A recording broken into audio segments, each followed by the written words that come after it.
conspiracy, one of the darkest words in the language of man. Yet there is hardly a single page of history that doesn't partially reveal the deadly eye of conspiracy at work. It was a conspiracy that directed Brutus against Caesar in the Roman Senate on the Ides of March. It was a conspiracy that plotted the betrayal of West Point by Benedict Arnold during the American Revolution. It was a conspiracy that led John Wilkes Booth to the assassination of President Lincoln on Good Friday, 1865. The past record of man is burdened with accounts of assassinations, secret combines, palace plots, and betrayals in war. The tenet of conspiracy has been a dominant force in all history.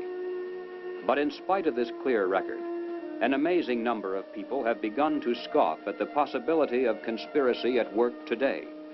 They dismiss such an idea merely as a conspiratorial view of history.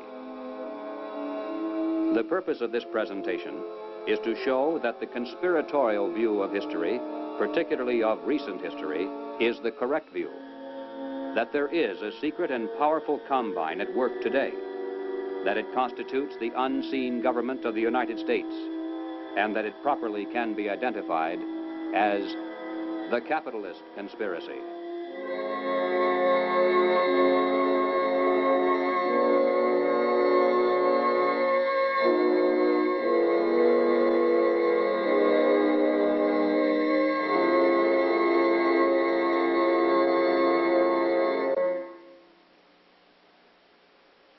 In 1963, the nation was held spellbound by the testimony of gangster Joe Valachi as he exposed the inside workings of the international crime syndicate known as the Cosa Nostra, or the Mafia. No matter how carefully criminal conspiracies are organized, eventually they're exposed because someone on the inside goes to the authorities and talks. The same is true with political conspiracies. For instance, over the years, there has been a steady stream of defectors from the communist apparatus, and through their testimony, we now have a clear idea of how that conspiracy is organized and operated. But one large piece of the puzzle always has been missing. It's a matter of record that some of the greatest help to world communism often has come from prominent and respectable leaders within the United States. Obviously, these men are not communists. As a matter of fact, most of them are extremely wealthy and are thought of as capitalists who supposedly would have the most to lose under socialism and communism. And yet the record is disturbingly consistent, and Americans repeatedly have asked why. Why have some of the richest people in the United States, both in and outside of government, aligned themselves with leftist policies that would appear to be the path to their own destruction? And if there is a conspiracy at work among these men, why hasn't someone on the inside exposed it? The answer is, someone has. Dr. Carroll Quigley is a professor of history at Georgetown University. He is the author of the widely used textbook, Evolution of Civilization. He is a member of the editorial board of the monthly periodical, Current History. He has been a frequent lecturer and consultant for such groups as the Industrial College of the Armed Forces, the Brookings Institution, the U.S. Naval Weapons Laboratory, the Naval College, the Smithsonian Institute, and the State Department. Dr. Quigley also has been closely associated with many of the family dynasties of the super-rich. He is, by his own boast, an insider with a front-row view of the world's money power structure. When Dr. Quigley wrote this 1,300-page book of dry history entitled Tragedy and Hope, it was obvious that it would never be read by the masses. It was intended for the intellectual elite. And to such a select readership, Dr. Quigley cautiously exposed one of the best-kept secrets of all time. But he also made it quite clear that he was an extremely friendly apologist for this group, and that he fully supports their goals and purposes. On page 950, Dr. Quigley says, "I know of the operations of this network because I have studied it for 20 years and was permitted for 2 years in the early 1960s to examine its papers and secret records. I have no aversion to it or to most of its aims, and have for much of my life been close to it and to many of its instruments. In general, my chief difference of opinion is that it wishes to remain unknown." Dr. Quigley points out that During the past 200 years, while the peoples of the world gradually were winning their political freedom from monarchies, the major banking families of the world were nullifying the trend toward representative government by setting up new dynasties of political control, but behind the scenes, in the form of international financial combines. These banking dynasties had learned that all governments, whether they be monarchies or democracies, must borrow money in times of emergency, and that by providing such funds from their own private resources, with strings attached, of course, gradually they could bring both kings and democratic leaders under their control. Dr. Quigley believes that people should be more familiar with the identities of these clever banking dynasties. They include such names as Baring, Hambros, Lazard, Erlanger, Warburg, Schroeder, Seligman, the Spires, Mirabeau, Mallet, Fould, and above all, Rothschild and Morgan. It should be noted that while the Rothschilds and other Jewish families cooperated together in these ventures, this was by no means a Jewish monopoly, as some have alleged.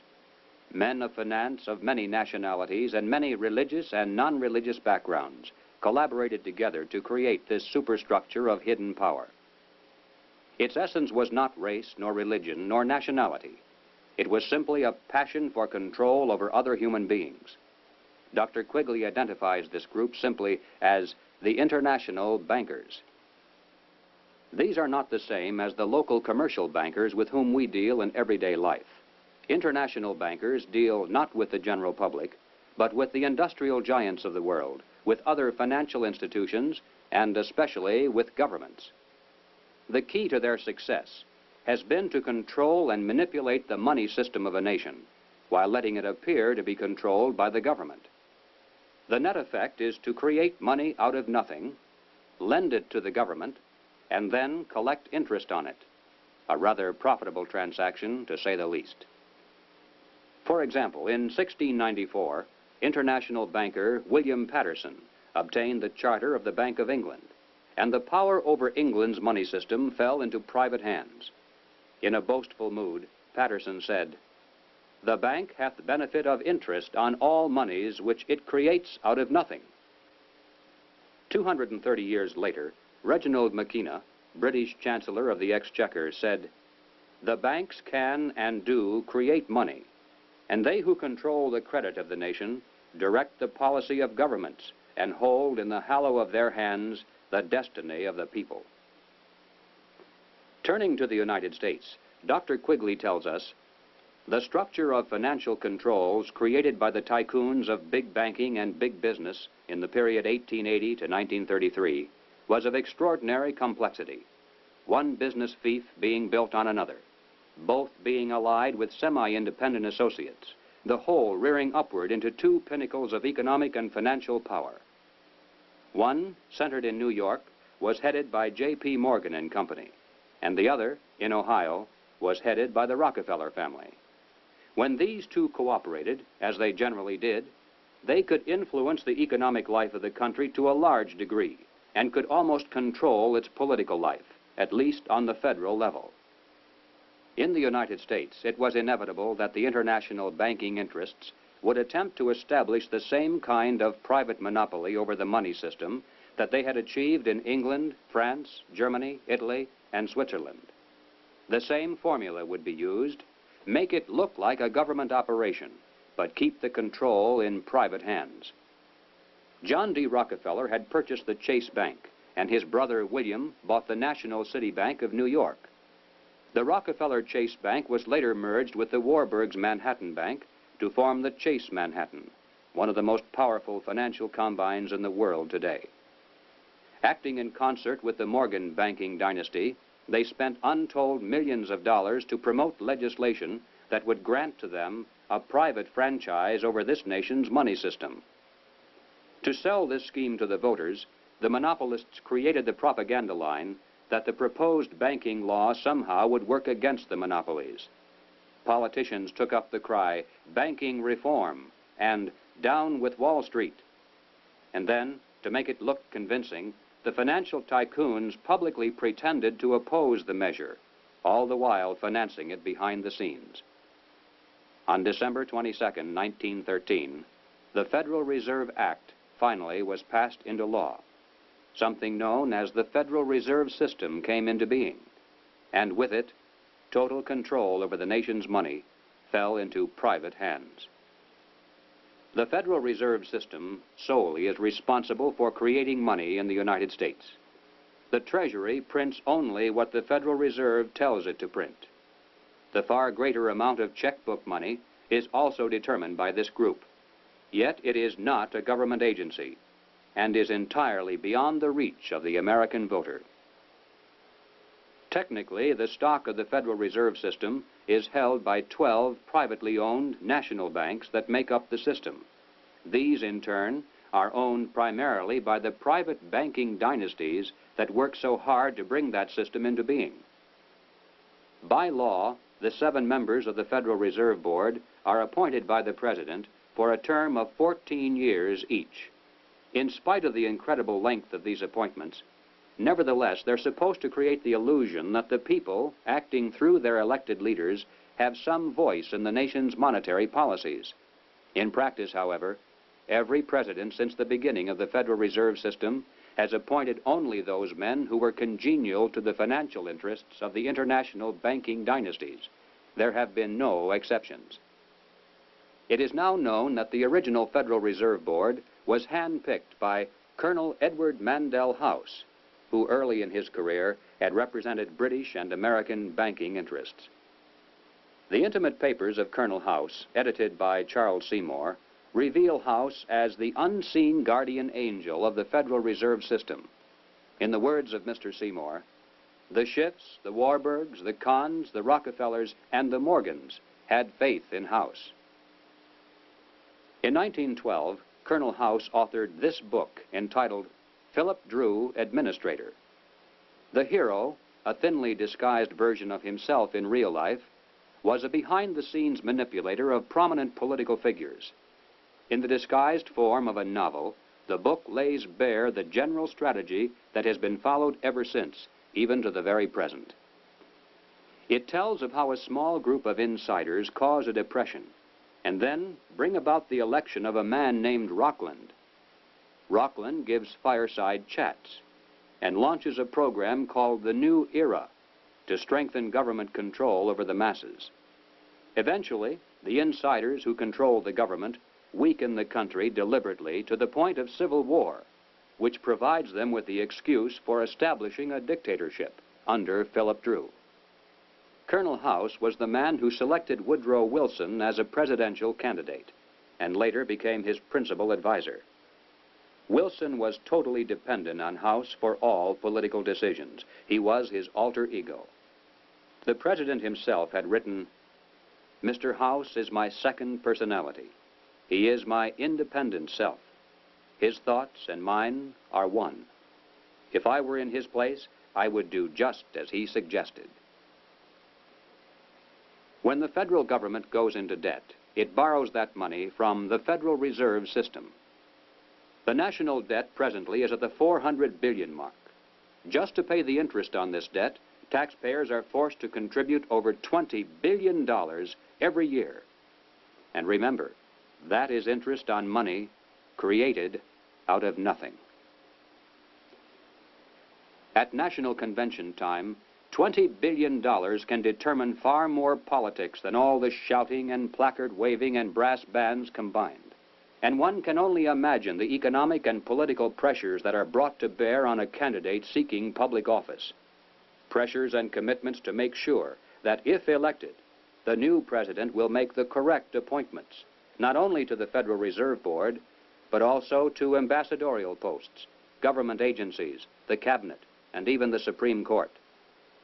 This is why, through the years, administrations change, party labels change, but major policies do not. In 1870, a wealthy British socialist by the name of John Ruskin was appointed as Professor of Fine Arts at Oxford University in London. He taught his students that the state must take control of the means of production and organize them for the good of the community as a whole. But he advocated placing control of the state into the hands of a single dictator. He said, "My continual aim has been to show the eternal superiority of some men to others, sometimes even of one man to all others." Dr. Quigley tells us, Ruskin spoke to the Oxford undergraduates as members of the privileged ruling class. He told them that they were the possessors of a magnificent tradition of education, beauty, rule of law, freedom, decency, and self-discipline, but that this tradition could not be saved unless it could be extended to the lower classes in England itself and to the non-English masses throughout the world. Ruskin's message had a sensational impact. His inaugural lecture was copied out in longhand by one undergraduate, Cecil Rhodes, who kept it with him for 30 years. Cecil Rhodes made one of the world's greatest fortunes. With help from international bankers, he was able to establish a virtual monopoly over all the diamonds that came from South Africa, and most of the gold as well. Throughout his entire life, Cecil Rhodes spent most of his vast income to promote the ruling class ideas of John Ruskin. Many people are familiar with the world-famous Rhodes Scholarships, which were established to promote the less controversial aspects of John Ruskin's dream. But very few are familiar with the fact that in 1891, Cecil Rhodes established a secret society to promote the rest of that dream. Dr. Quigley explains, in this secret society, Rhodes was to be leader. Stead, Brett, Lord Esher, and Milner were to form an executive committee. Arthur Lord Balfour, Sir Harry Johnston, Lord Rothschild, Albert Lord Grey, and others were listed as potential members of a circle of initiates, while there was to be an outer circle known as the Association of Helpers, later organized by Milner as the Round Table Organization. Here then was the classic pattern of political conspiracies throughout all history. At the center, usually depicted as the all-seeing eye, there is a tiny group in complete control, with one man as the undisputed leader. Next comes a circle of secondary leadership that for the most part is completely unaware of an inner core. They are led to believe that they are the innermost ring. In time, as these conspiracies are built from the center out, they form additional rings of organization. Those in the outer echelons usually are poor idealistic souls with an honest desire to improve the world. They never suspect an inner control for sinister purposes, and only those few who demonstrate a ruthless capacity for higher leadership are ever allowed to see it. After the death of Cecil Rhodes, the inner core of his secret society fell to the hands of Lord Alfred Milner, Governor-General and High Commissioner of South Africa. As director of a number of public banks and corporate precursor of England's Midland Bank, he became one of the greatest political and financial powers in the world. Milner recruited into his secret society a group of young men, chiefly from Oxford and Toynbee Hall. And according to Quigley, through his influence, these men were able to win influential posts in government and international finance, and became the dominant influence in British imperial and foreign affairs up to 1939. Under Milner in South Africa, they were known as Milner's Kindergarten until 1910. In 1909 to 1913, they organized semi-secret groups known as Round Table groups in the chief British dependencies and in the United States. The Round Table group in the United States promptly created an external organization known as the CFR, the Council on Foreign Relations. It is through this organizational ring and then outward, through tax-exempt foundations, universities, and government agencies, that the international capitalist conspiracy has dominated the domestic and foreign policies of the United States for over 50 years. Unless there is any doubt as to who is behind the CFR, Dr. Quigley tells us bluntly, in New York it was known as the Council on Foreign Relations and was a front for J.P. Morgan and Company in association with the very small American Round Table Group. The CFR building is located on the west side of fashionable Park Avenue in New York. Although it definitely is not the center of the conspiracy, and although practically none of its members are aware of an inner control, nevertheless it is semi-secret in its operation. It shuns publicity, and members are sworn not to disclose to the public the proceedings of its conferences and briefings. It has a formal membership of 1,400 elite personalities. In Harper's Magazine of July 1958, there is an article entitled School for Statesmen, written by CFR member Joseph Kraft. Kraft revealed that one of the chief architects for the CFR was none other than Colonel Edward Mandell House. At the time of writing this article, Mr. Kraft boasted that the CFR membership even then included the President, the Secretary of State, the Chairman of the Atomic Energy Commission, the Director of the Central Intelligence Agency, the Board Chairman of 3 of the country's 5 largest industrial corporations, 2 of the 4 richest insurance companies, and 2 of the 3 biggest banks, plus the senior partners of 2 of the 3 leading Wall Street law firms, the publishers of the 2 biggest news magazines and of the country's most influential newspaper, and the presidents of the big 3 in both universities and foundations, as well as a score of other college presidents, a scattering of top scientists and journalists. The CFR, from behind the scenes, has dominated this nation for decades. CFR members include top executives and journalists for the New York Times, the Washington Post, the Chicago Daily News, Harper's, Look, Time, Life, Newsweek, U.S. News and World Report, CBS, NBC, MGM. They include directors of the Ford Foundation, the Rockefeller Foundation, the Carnegie Endowment Fund.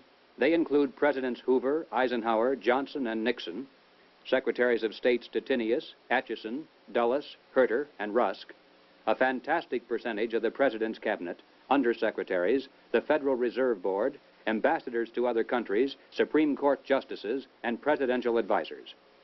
The average American has never heard of the CFR, yet it is the unseen government of the United States.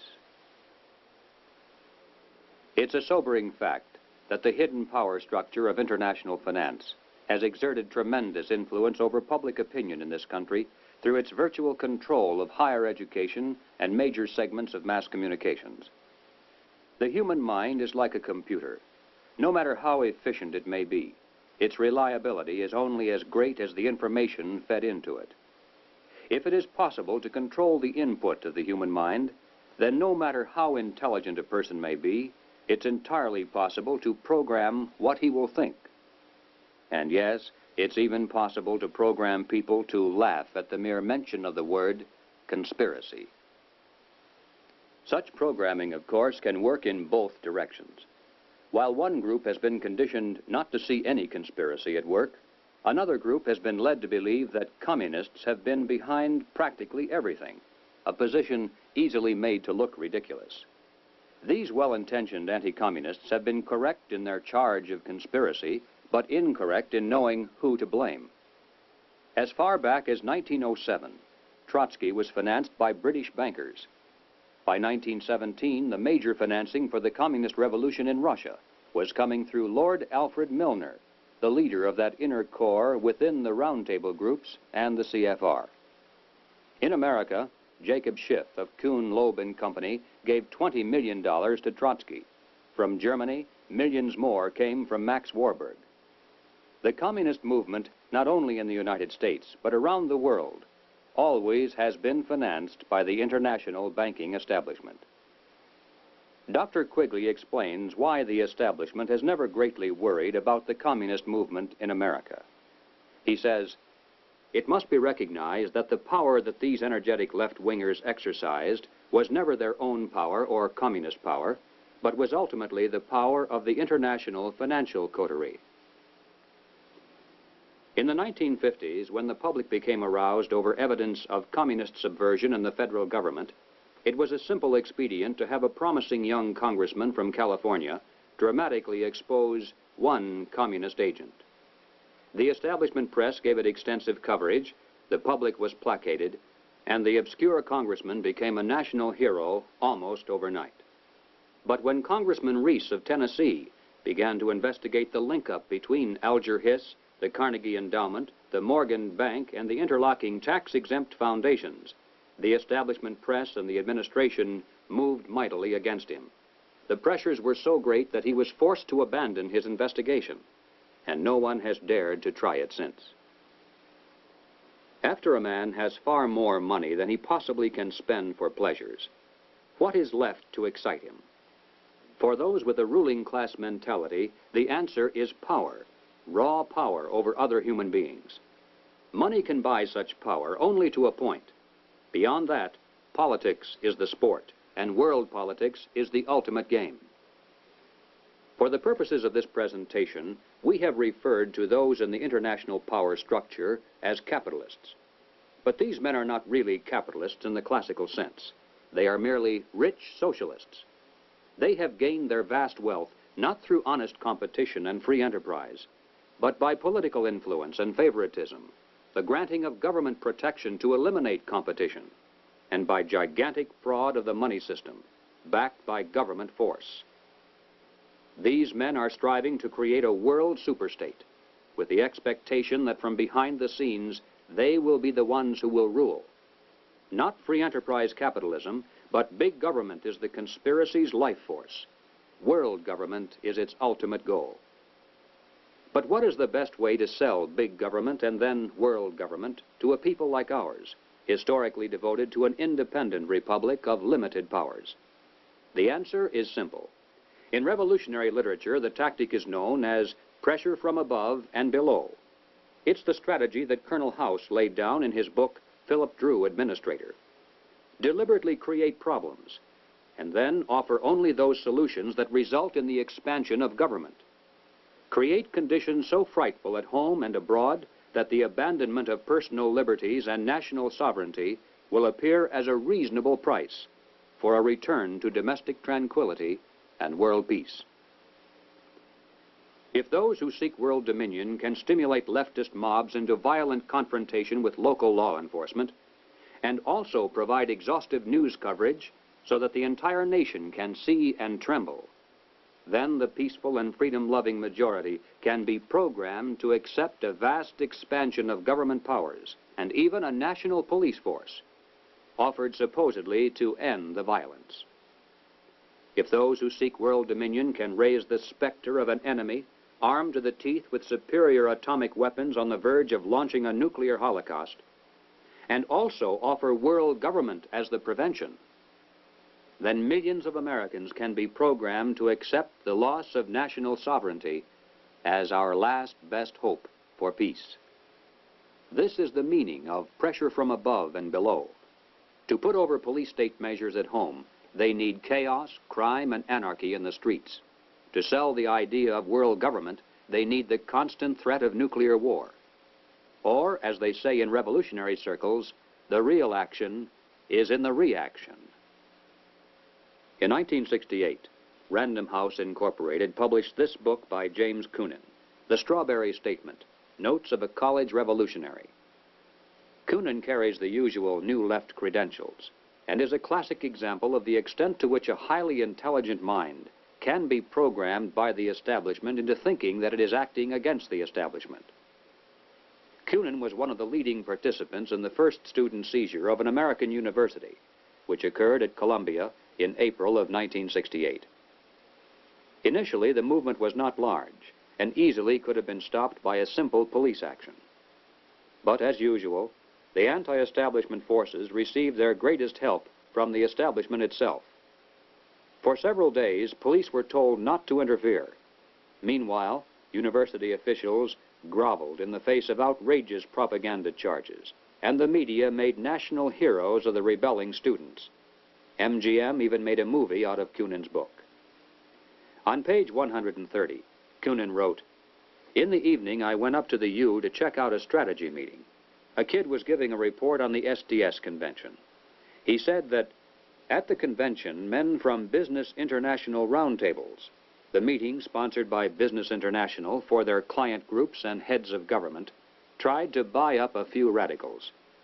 They offered to finance our demonstrations in Chicago. We were also offered ESSO, or Rockefeller money. They want us to make a lot of radical commotion so they can look more in the center as they move to the left."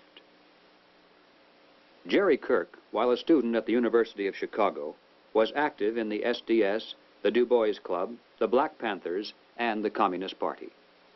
In 1969, Mr. Kirk broke from the party, and the following year testified before the House and Senate Internal Security Committees. Here is what Mr. Kirk has told us. Young people have no conception of the conspiracy strategy of pressure from above and pressure from below. They have no idea that they're playing into the hands of the establishment they claim to hate. The radicals think they're fighting the forces of the super-rich, like Rockefeller and Ford, and don't realize that it is precisely such forces which are behind their own revolution, financing it and using it for their own purposes. When Stokely Carmichael was head of the militant revolutionary group known as SNCC, he was invited to speak at the University of Chicago. Jerry Kirk, then still a Black Panther, was among those who attended, and here is how he described Carmichael's appearance. Mr. Carmichael was obviously in the middle of something rather important, which made him more nervous and more tense than in the past. He started speaking of things which he said he could not have said before because his research was not finished. He spoke of the false consciousness of many blacks who believed the Jews were the instrument of oppression of blacks. And he made note of the fact that even though many Jewish people, for example in New York, own quite a bit of land, one must understand that the overwhelming percentages of mortgages in Harlem was owned not by Jewish people, but by Morgan Guarantee Trust, the Morgan family, and Chase Manhattan Bank, the Rockefellers. He repeated the line from the song he liked so well. Something is happening here, but you don't know quite what it is, do you, Mr. Jones? What he was getting at was that the Jews were simply one strata of society who are themselves being oppressed by people who were much richer and much more powerful. In the agencies of this power, he cited banks, the chief among which were Morgan Guarantee Trust and Chase Manhattan, and the foundations connected with these monoliths. It was not long after this that Stokely Carmichael mysteriously was ousted from both SNCC and the Black Panthers. Apparently, he had learned too much. More and more young radicals are beginning to wake up to the fact that their entire lives have been carefully programmed by the very people who are their hate symbols. They're beginning to realize that their so-called anti-establishment outlook actually is the calculated product of the establishment press, the establishment communications media, the establishment entertainment industry, the establishment schools. Rich men's corporations publish and popularize revolutionary books and songs. Through advertising, rich men's businesses subsidize revolutionary magazines. Rich men's tax-exempt foundations pour millions of dollars into left-wing organizations. The federal establishment in Washington, through agencies like the OEO, provide weekly paychecks to thousands of hardcore revolutionaries. And so we return again to the basic question, why? Why does the establishment publicly condemn but privately support the anti-establishment movement? Former communist Jerry Kirk answers, the idea is to create a situation where the people are so frightened of the violence all around them that they will throw their hands up in the air and demand, federal government, do something. And the only choice open will be martial law. The communists, black militants, and revolutionaries will never succeed in overthrowing the government of the United States. But unless they are stopped, they will scare the American people into accepting socialism from Washington and statist rule by the insiders of the establishment. This is what it is really all about. In Bavaria, the year 1786, acting on a tip from an informer, police raided the home of a prominent attorney named von Zwack. They seized documents and letters revealing that he was a high-ranking member of an extensive conspiracy called the Order of the Illuminati. Over the centuries, forms of the word Illuminati, meaning the enlightened ones, have been used by many secret sects and occult organizations. Most prominent among these were the Alumbrados of Spain, the Gueronnais of France, and the Roshania of Afghanistan. But these were concerned primarily with psychological and spiritual objectives, a proclaimed inner wisdom and mind mastery of the secrets of the universe. The conspiracy exposed in Bavaria was of an entirely different order. The Illuminati was founded on May 1st, 1776, by Adam Weishaupt, a professor at Ingolstadt University. Weishaupt obviously had been a serious student of the occult, for many of its bizarre features and symbols were incorporated into his organization. Weishaupt had been active in the Masonic lodges of Germany and found in them the perfect vehicle for recruiting into his secret order, which he described publicly as the highest level of Freemasonry. The Illuminati was formally incorporated into the Masonic lodges at the Congress of Wilhelmsbad in 1780. It should be noted that Freemasonry in England and America historically is quite different. Its members are characterized by the highest standards of integrity. Nevertheless, it is a fact that from 1780 on, the Illuminati did flourish as a parasite on the highest levels of the Masonic movement in Europe, especially the Grand Orient lodges of France. There were 8 conspiratorial rings within rings, advancing from the outermost novice inward to Rex, or king. The king, of course, was Weishaupt himself, who had adopted the code name Spartacus. Those in the outer rings were told that the grand purpose of the order was to make of the human race, without any distinction of nation, condition, or profession, one good and happy family. But by the time the member had advanced to the level of presbyter, or priest, his oath of absolute secrecy and obedience had become deadly serious. Only then was he allowed finally to see the ultimate goal of the order. It was the destruction of all religion, replaced by the worship of reason, or humanism, and the destruction of all independent governments, replaced by a new world order, a world government ruled from behind the scenes by the illuminated ones. Needless to say, most members were never allowed to see these goals. In the words of Adam Weishaupt himself, "These good folks swell our numbers and fill our money box. Set yourselves to work. These gentlemen must be made to nibble at the bait. But this sort of people must always be made to believe that the grade they have reached is the last." The public record of the Illuminati is quite thin, but it does show that before it was exposed briefly in 1786, it had already enjoyed immense success in attracting into its outer rings some of the most prominent men of Europe. Its roster included important names in both government and finance. It was the most important single force behind the French Revolution. Some years later, an obscure intellectual by the name of Karl Marx joined a conspiratorial circle called the League of the Just. Shortly afterward, this group reformed into still another organization called the Communist League. And in 1847, they commissioned Marx to write their policy statement for the public. It was called the Communist Manifesto. On the surface, the manifesto appealed to the workers of the world to arise against their capitalist exploiters. But it should be noted that the project was supervised by Friedrich Engels, a capitalist of substantial wealth. Marx himself was so unimportant that his name didn't even appear on the manifesto for the first 20 years after its publication. In 1920, just 3 years after the Bolsheviks seized Russia, Winston Churchill declared, "From the days of Spartacus Weishaupt to those of Karl Marx, to those of Trotsky, Bela Kun, Rosa Luxemburg, and Emma Goldman, this worldwide conspiracy has been the mainspring of every subversive movement during the 19th century, and now at last has gripped the Russian people by the hair of their heads." Each year, May 1st is celebrated by communists world over as a day of international solidarity. As mentioned previously, the Illuminati also was founded on May 1st. Undoubtedly, this is merely a coincidence. The symbol of the all-seeing eye is closely associated with the Illuminati.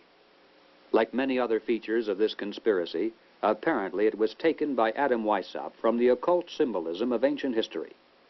It appears today among the symbols of the Rosicrucians, the Freemasons, and many others around the world, including the Cao Dai in South Vietnam.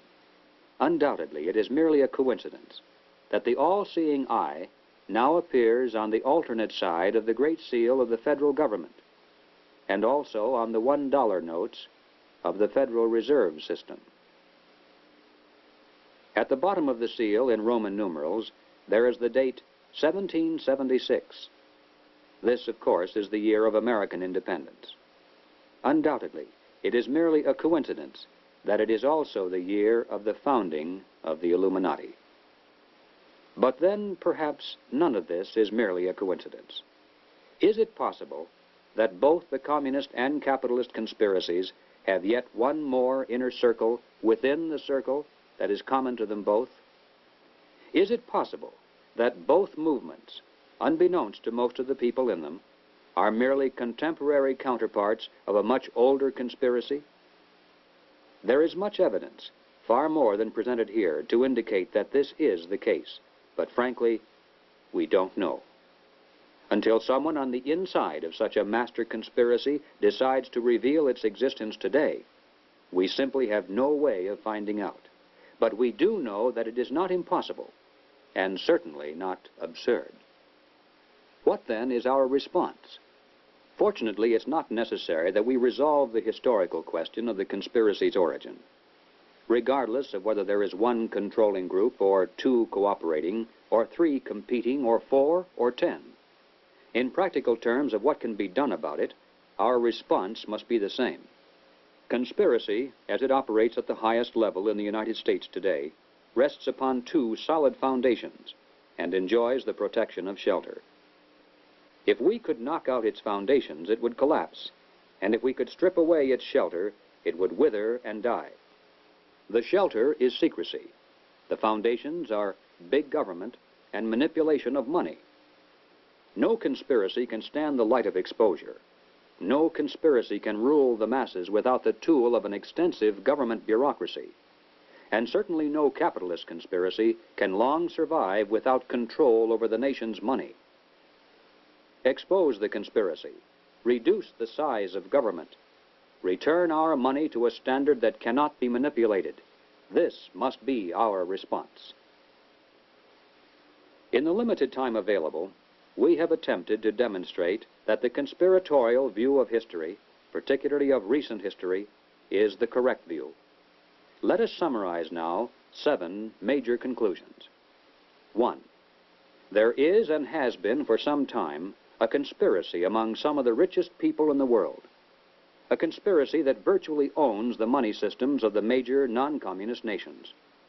This monopoly is protected by the power of the respective governments and is used to perpetuate the conspiracy's vast wealth by the creation of money out of nothing. 2. In the United States, this monetary fraud is perpetuated through the Federal Reserve System. Although the executive branch theoretically has some control over this system through occasional appointments, in reality, it is the system and those behind it who control the executive branch.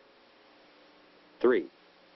The capitalist conspiracy in this country surfaces to public view in the form of the semi-secret Council on Foreign Relations.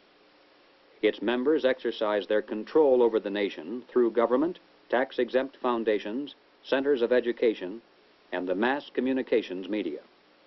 4.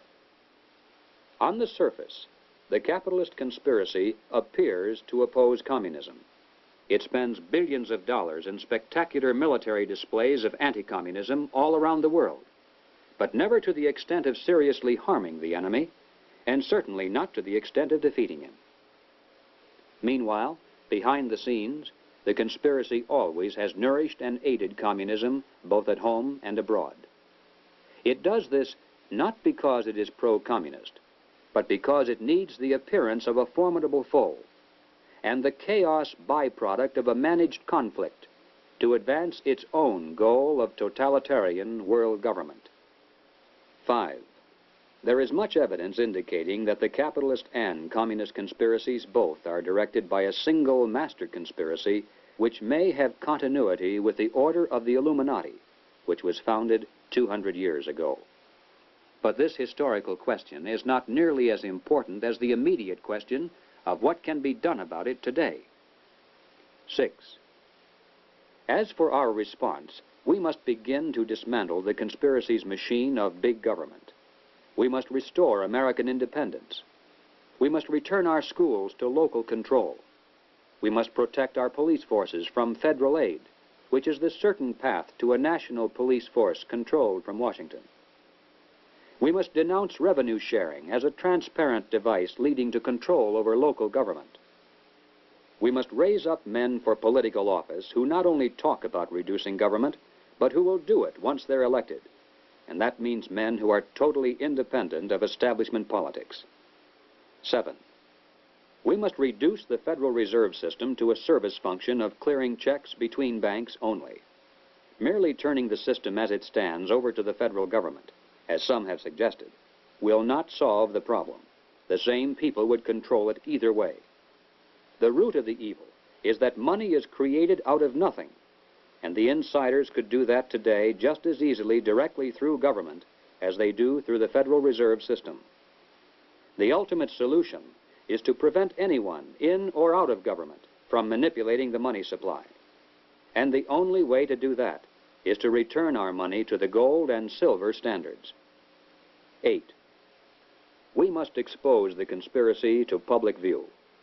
If somehow every American could be made aware of the facts contained in this presentation, if it were possible to circumvent the establishment's channels of mass communication and carry this message person to person to our friends and neighbors and fellow club members, the conspiracy would collapse like a house of cards. Yes, the hour is late, but it is not too late if we are realistic in our efforts.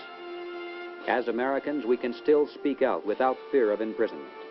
We can still join together into patriotic groups to multiply our effectiveness. We can still challenge the establishment's candidates. We still retain that remnant of power to regain control of our own government. With divine guidance and with your help, it can be done.